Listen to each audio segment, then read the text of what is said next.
Tuca and Bertie is out on Netflix, and as a BoJack Horseman fan, I was pumped for this series. But don't be fooled by the shared character design. These are birds of a different feather.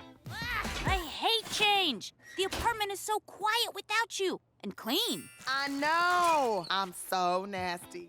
What's up, guys? I'm Kris Carr, and today on Nerdflix and Chill, we'll be talking about whether or not Tuca and Bertie is for you. Oh, yeah. But first, I want to give a shout out to our super nerd sponsor, Charles Scheid. Thanks to heroes like Charles, we get to keep existing. If you want to be as awesome as Charles, head on over to our Patreon page and see if one of our donation tiers works for you. We'll thank you with shout-outs, behind-the-scenes stuff, and more. No money? Well, no problem. Liking, sharing, and subscribing are the best ways to show Nerdwire your support. Back to the birds. That was amazing! Rudeness saves the day yet again. The show is created by Lisa Hannawalt, who is best known for her work as a production designer and producer on BoJack Horseman. I strongly encourage you, hard as it is at first, not to view this as a spin-off or even think it exists within the same universe as BoJo. Sure, we've got anthropomorphic animals and animal puns, but the substance is very different than the shared style. Too many children's choirs singing stuff this time of year. They're spooky as shit.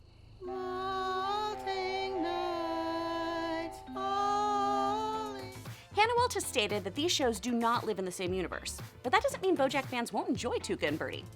What BoJack fans will enjoy is that the medium isn't determining the value of the content here. Now, what I mean by that is, even though this is a cartoon, there's some serious subjects that they dive into. Dirk, what you said to me yesterday made me uncomfortable. Whoa, hey, I was just kidding around. It was inappropriate! Like BoJack, we have similar themes of fears of intimacy and commitment, addiction, familial manipulation, and more. Unlike BoJack, Tuca and Bertie is void of nihilism. It's optimistic and spunky. It tells you that with a great support system, you can handle your crap. It's like if BoJack was on Zoloft. The deli guy is so hot. Girl, when he splashes that vinegar, god damn! I love when you get a new crush. I'm crushing hard. While the character design is also very similar, which makes sense, it's Hannawalt's style after all, Tuca and Bertie is much more surreal. We obviously see those stylistic shifts in BoJack thanks to dream sequences and drug-induced trips, but it's all very contained. The show gets as weird as the writers decide. With the designer at the helm of Tuca and Bertie, the surrealism is ever present. Like, we immediately are given giant Amazonian fern women. They're the cool girls of this world, and you see them and you're just like, the but then you just immediately accept the wacky antics of this universe. Cartoon gags like plucking food out of thought bubbles are utilized and normalized. Background gags are everywhere.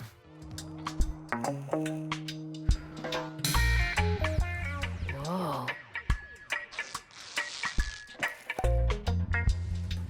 The style is definitely at the forefront of the show.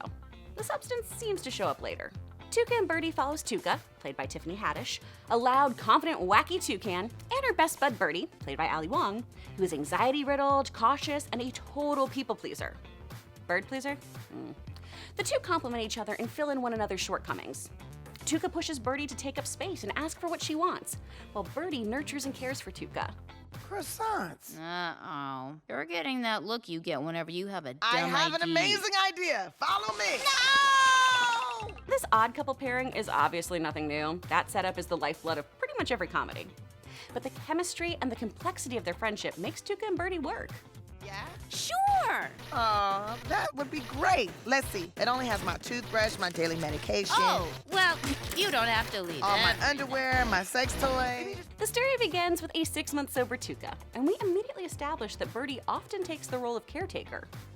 Bertie is moving in with her boyfriend Speckles, a sweet Robin architect, so Tuca moves upstairs to another unit. Got some random crap from my place, putting freaking things in the space. Gotta get a lamp for this base. Accidentally break a vase with my face. We're kicking off with a big change and a big shift in dynamics for these friends. It's no big deal. I'm sure we'll live together again at some point. I mean, I'm kind of hoping things work out with my boyfriend moving in. This shift allows the two friends to start figuring out who they are as individuals.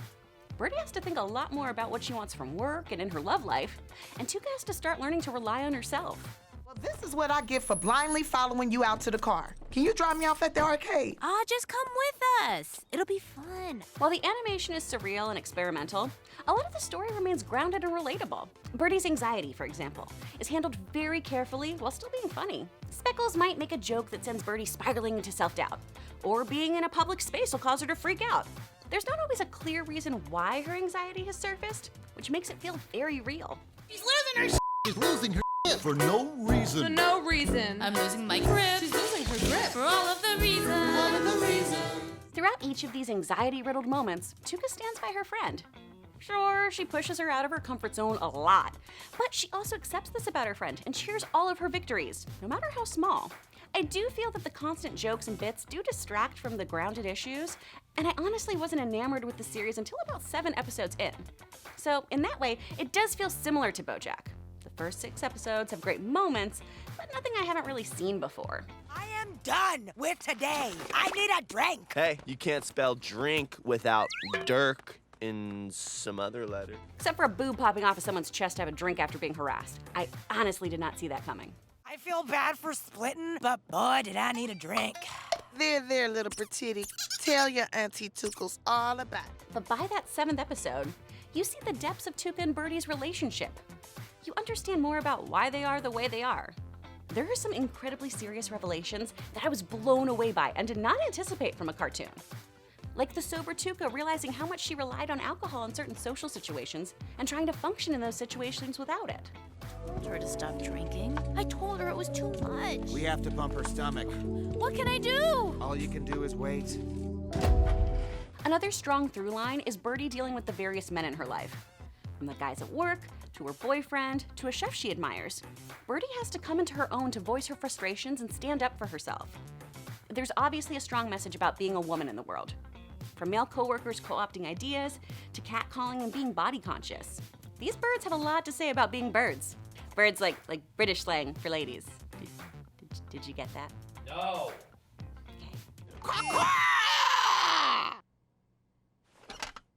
That's the alarm that sounds when no women have spoken out loud for 3 minutes. It's honestly kind of insane how real the show feels. I mean, it's so experimental, filled with shifts in animation and claymation. Weird in here. It's getting weird in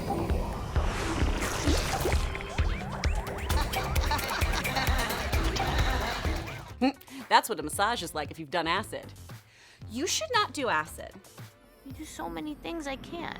That's why we make a good team. Thank you. Bertie just wants me to be my best self. The plots get darker, but never too dark. Just, unfortunately, real stories that women deal with.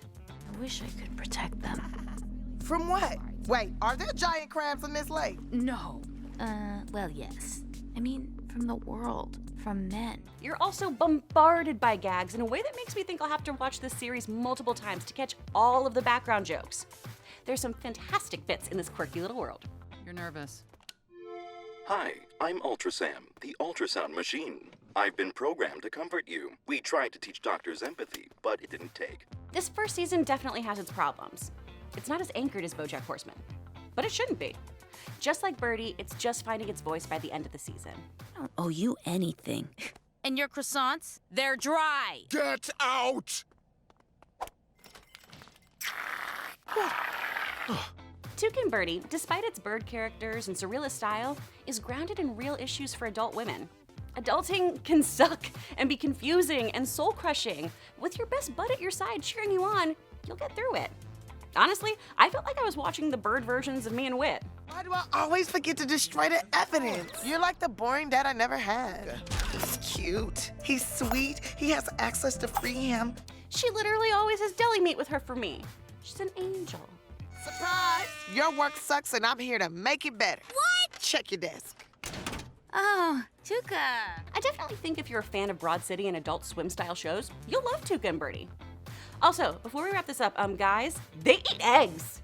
The perfect egg is crucial, for the yolk and white must be yin and yang. Apparently, Planned Parenthood works very differently in this universe. I know they aren't fertilized, but yeesh, it's like eating your placenta. This is lovely. I should make an egg of this moment. Just kidding. I already did. Eggs eating aside, what did you think of Tuca and Bertie? I gave you my opinion, so let me know your thoughts in the comments down below. Be sure to like and subscribe while you're at it. Suck it up and... Go to work. I know. No, ditch it and hang with your pal Tuca. Work sucks, and that presentation sounds boring. For more videos, click to the left of my face.